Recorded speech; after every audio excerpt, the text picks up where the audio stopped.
I think this picture will work. The camera's tall enough. This book is called The Lonely Doll. I bet your mothers might remember this story from when they were little.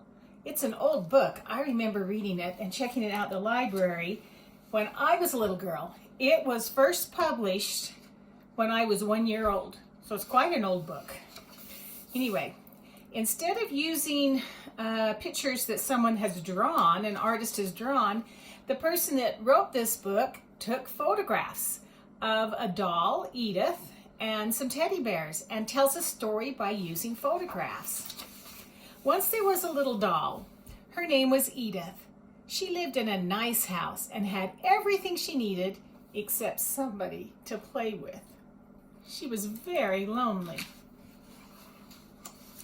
Every night when she said her prayer, she pleaded, "Please, please send me some friends." Every morning when she ate breakfast all by herself, she sighed and wished for company. Every day when she fed the pigeons, she'd beg, "Please stay and talk to me." But the pigeons just ate and flew away.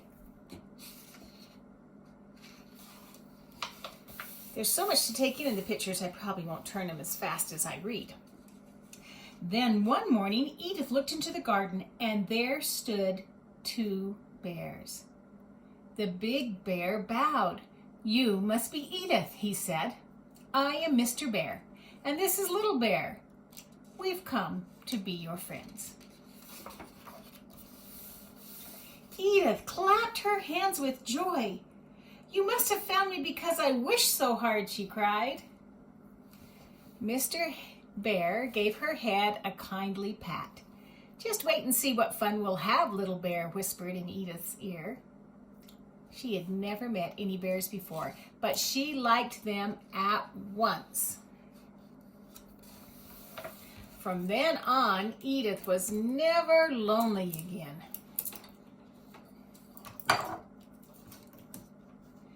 Little Bear was right. They did have fun. Of course, Mr. Bear made Edith and Little Bear do their lessons every day. But there was lots of time left for adventures. When they were good, Mr. Bear took them all to all kinds of interesting places. They went to the park. They went to the beach. Oh, look at this great sandcastle they built at the beach. They went fishing. Little Bear caught a fish.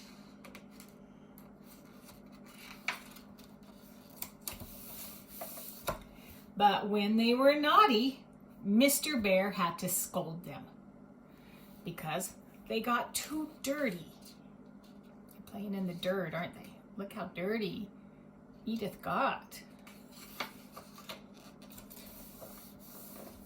Or climbed. Look at them climbing up on these flower pots trying to get up there. They climbed too high. Oh no. What's happening? It's not safe. They're starting to fall. Or went too far away alone.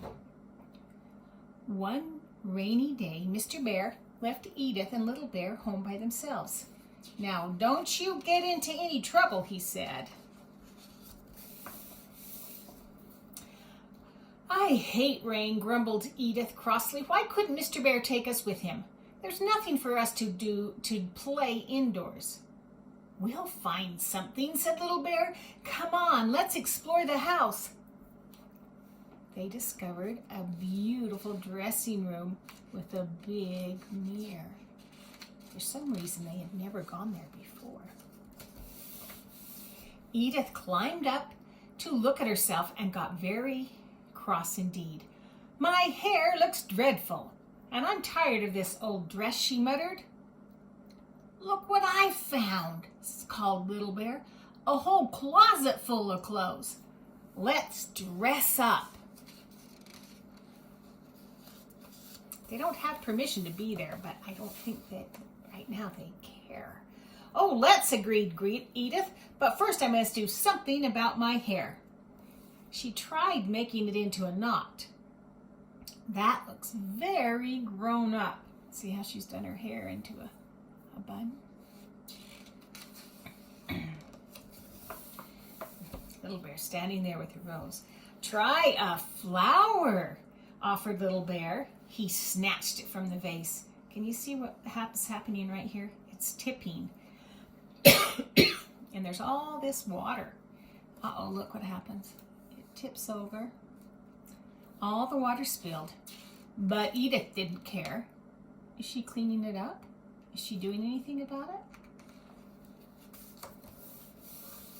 Then came high-heeled shoes. You can see she's tried this pair on and this pair on. And a fluffy, ruffled petticoat. Oh, that's a big petticoat she has on, isn't it? And a hat with roses and ribbons. She looks way different, doesn't she? And Little Bear discovered the jewelry box. So he's trying on all the jewelry. He's got a medal around his neck and a bracelet on his wrist. Look, he's even wearing a crown. There's lots more jewels he could wear, huh? Finally, they stopped to admire each other. That means look and see how each other looks. Oh my, you look pretty. Oh my, you look pretty. All you need now, Edith, is lipstick, Little Bear said. Oh, I'd never dare, Edith worried. You know what Mr. Bear would say. Who cares what Mr. Bear says? I don't, cried Little Bear. He grabbed the lipstick and scrawled all across the mirror. Mr. Bear is just a silly old thing. On went the lipstick, but in the mirror, Edith saw Mr. Bear watching. So here she is, she's putting on the lipstick, and who can she see in the mirror? Yep, Mr. Bear. Now, have they done some things they shouldn't do? Yep. They went somewhere where they didn't have permission, and they played and got out things that they didn't have permission and were not theirs. And then they wrote some things that weren't very nice. They did several things they shouldn't have done. And they created a real big mess. Just look at this mess, he said sternly. These things aren't yours, and you know you're too young for lipstick, Edith. I am not, replied Edith, and I don't care what you say anyway. You're a silly. She's not speaking very nice, is she? I may be silly, Mr. Bear answered, but I know when a naughty little girl needs a spanking. Little Bear couldn't watch. He was afraid his turn was next, and he was right. I remember getting a spanking once when I was little. But sometimes people don't spank anymore. But I got one when I was little. I was really bad at church, I can remember. Now clean up every bit of this mess. And Edith, stop that crying, Mr. Bear ordered sharply as he left. But Edith went on crying as if her heart would break.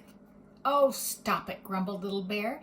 Isn't it just like a girl to cry because she gets spanked? It's not that, Edith sobbed. I'm scared. Scared, Little Bear snorted. Scared of what? Mr. Bear's so angry, Edith wailed. What if he goes away and takes you with him? I'd be all alone again. Little Bear didn't like this idea at all. You stop crying, Edith, he coaxed. I'll put the clothes away. I'll even tell Mr. Bear I'm sorry.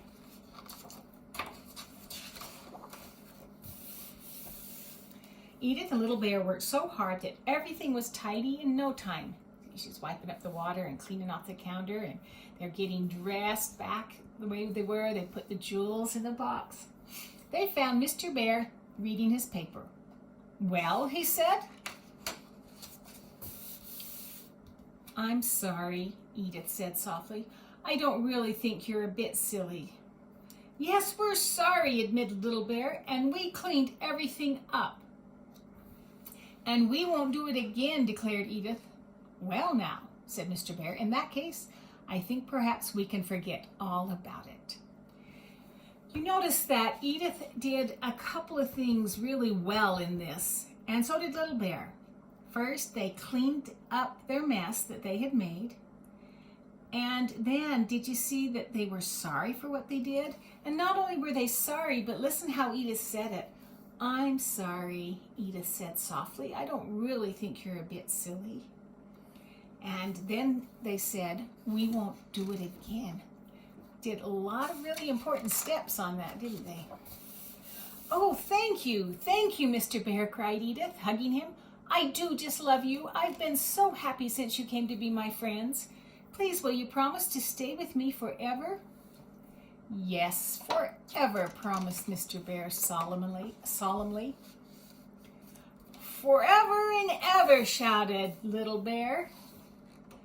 And they did. They were good friends forever and ever, and that's the last thing of the story. And they learned how to play nicely and do what they were told.